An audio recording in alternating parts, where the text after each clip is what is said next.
If you are a UK investor who's currently invested or considering to invest in the S&P 500, then this video is for you. Because here's the thing, you might see all those headlines about the S&P 500 hitting new all-time highs. But when you go to your investment account and look up the performance of your S&P 500, you might be scratching your head wondering why your fund has remained pretty much flat throughout the year. It's not a bug, and it's not that your ETF is broken. The answer is something that most UK investors don't know about or don't think about as much as they should. So in this video, I'm breaking down exactly what's going on here, why your returns don't match what you see in the headlines, and what possible solutions you can follow to mitigate this risk. Before we begin, as always, this is not financial advice, so please don't take it as such, and always practice due diligence when investing. Alright, let's jump in. Now, before we dive into the problem, let me very quickly go through what the S&P 500 is, just in case you are new and you never heard of the S&P 500 before. The S&P 500 is one of the most famous stock indices in the world. It's made up of the top 500 companies that trade on US stock exchanges. It's market weighted, which means that the bigger the company, the bigger the slice of the pie. So companies like Amazon, Nvidia, Apple, the trillion-dollar businesses, basically sit right on the top of the index. It's often used as the benchmark for the US stock market. So basically, when you hear people saying the market was up today, 9 times out of 10 they are talking about the S&P 500. Okay, so now with that context set, let's go back to our problem. At the time of recording this, the S&P 500 in US dollar terms is up by 12% year to date, which, to be honest, is a very good return in comparison to historical averages. But when you see some popular UK funds that track the S&P 500, you'll see that in pounds, the fund hasn't really gone anywhere. So what's going on here? Well, my friend, this is the unfortunate inconvenience of currency exchange risk. This is a double-edged sword factor where it can both work in your favor and multiply your gains, or, and this is what happened this year, wipe them out. When you buy a UK fund that tracks the performance of the S&P 500, you're basically investing into that fund in British pounds. The fund manager then takes your pounds, converts them to US dollars, and uses those dollars to buy the 500 US stocks. Now, the value that the fund holds of those stocks, which we can also call NAV, net asset value, is calculated in dollars. But the fund price, which is the number that you see on your stocks and shares ISA or general investment account, is published in pounds. And the way the conversion happens is through one simple formula. The British pound price is equal to the NAV, net asset value, in US dollars, divided by the exchange rate between the pound and the dollar. So as you can see, my friend, this equation has two variables. And just to help you understand this point better, let me give you an example with some hypothetical numbers. Let's say that a certain fund has a net asset value of $1 billion. So basically, when you bought the fund, this is the value of the fund. And let's say that when you bought the fund, the exchange rate at that time was 1.2, which means that for every pound you have, you can buy 1.2 US dollars. Okay, now let's say that 6 months has gone by and the value of the fund, i.e. the net asset value, has gone up to $1.1 billion. Okay, so now in this case, if the exchange rate has remained the exact same, which means 1.2, then you would have realized a 10% gain. So $1 billion to 1.1 is 10% gain. Happy days. However, let's now take a second scenario and let's say that the value of your fund has gone up again to $1.1 billion, but the exchange rate has also changed and it has gone from 1.2 to 1.4. In other words, the British pound has become stronger in comparison to the US dollar, or the US dollar has become weaker, whichever way you want to look at it. In this case, that 10% gain is pretty much wiped out by the exchange rate. In fact, your net return in this case will be negative 5.6%. So actually you lose money even if the fund itself has gone up by 10%.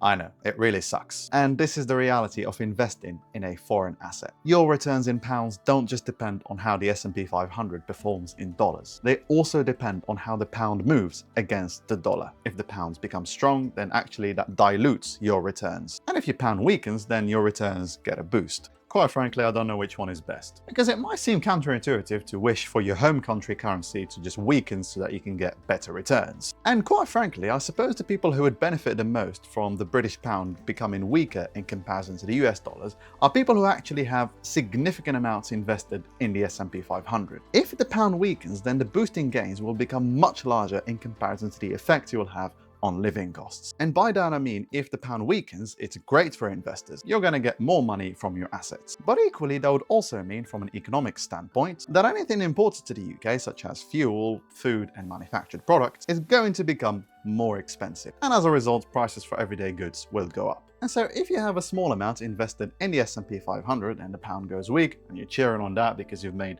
an extra £100 in gains, but your living costs have now gone up 4 times more than that, then it's not really much of a win, is it? But if you have a huge amount invested in the S&P 500 and the pound goes weak, and let's say that gives you an additional 50 grand in gains that year, then you're not going to worry much about the other side of the equation where expenses go up a little bit. So it's kind of a balance between the two sides. Now, there is a solution that significantly reduces or sometimes completely eliminates the risk of currency exchange. And that's where hedge exchange traded funds, or short hedge ETFs, come into play. A hedged ETF is basically like an unhedged one. It still owns all the S&P 500 companies, but the fund managers also use something called FX forward, which is just a fancy way of saying that they lock in today's pound-dollar rate in a few months at a time. And by doing this, they cancel out most of the effect of the currency swings. So instead of your investment in the S&P 500 bouncing up and down with the pound, they are now much more closely to tracking the true S&P 500. Now, there is plenty of examples of hedge funds here in the UK, but one particular one that you can get on most fintech apps like Trading 212 or Invest Engine is the iShares Core S&P 500 Hedge ETF. And here's the good news. Hedge funds used to be very expensive, but now the fees have come down a lot. I mean, we're talking about fees that are as low as 0.12%, which in comparison to a 0.07% of an unhedged fund, the difference is just about 0.05%.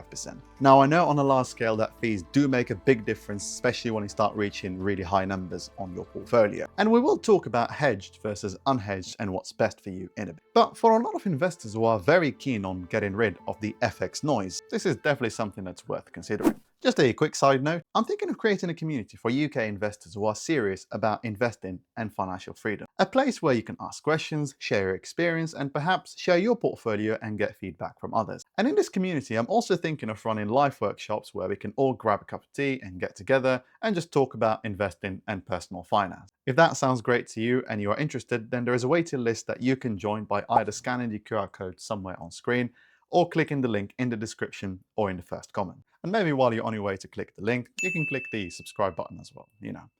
I'd love to have you again for another video. Anyways, moving on. Now, I know I've explained this already, but just to hammer it home, I want you to think of the following scenario. Imagine that there is a US debt crisis or a global financial crash. The S&P 500 falls by 20%, and at the same time, the dollar also weakens by 20% against the pound. If you are in an unhedged fund like the Vanguard one, for example, then you get hit twice. The market is down by 20% and the US dollar is weaker by 20%. So your investment account in this case could be down by as much as 40%. Now, of course, this is an extreme scenario and I'm not saying this will happen tomorrow, but it is a very real risk because the FX layer does add an extra level of volatility on top of stock market fluctuations. But it's not all bad news, because if the pound weakens against the US dollar, and historically over 20 or 30 years that was the case, then that can actually help you as a UK investor. Now, of course, past performance does not guarantee future results, but it's something that's worth noting. So the natural question that you might be asking right now is, should I hedge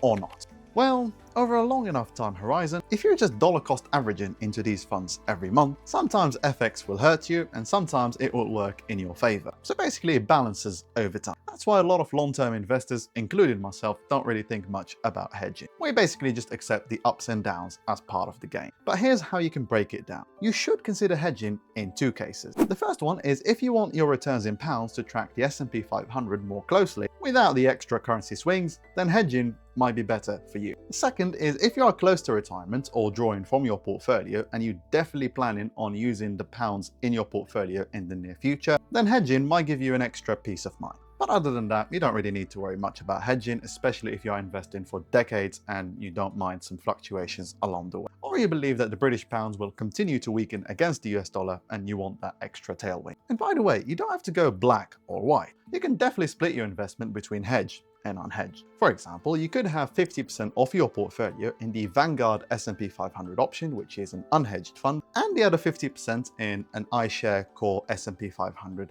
which is a hedged fund. And that way you are spreading the risk across both times when the pound is strong and when it's weak. And by the way, if you're interested in a step-by-step tutorial of how to invest in the S&P 500 here in the UK, then you can check out this video next where I did exactly that. So you can go ahead and click on that video now if you like. Okay, I will see you later, my friend.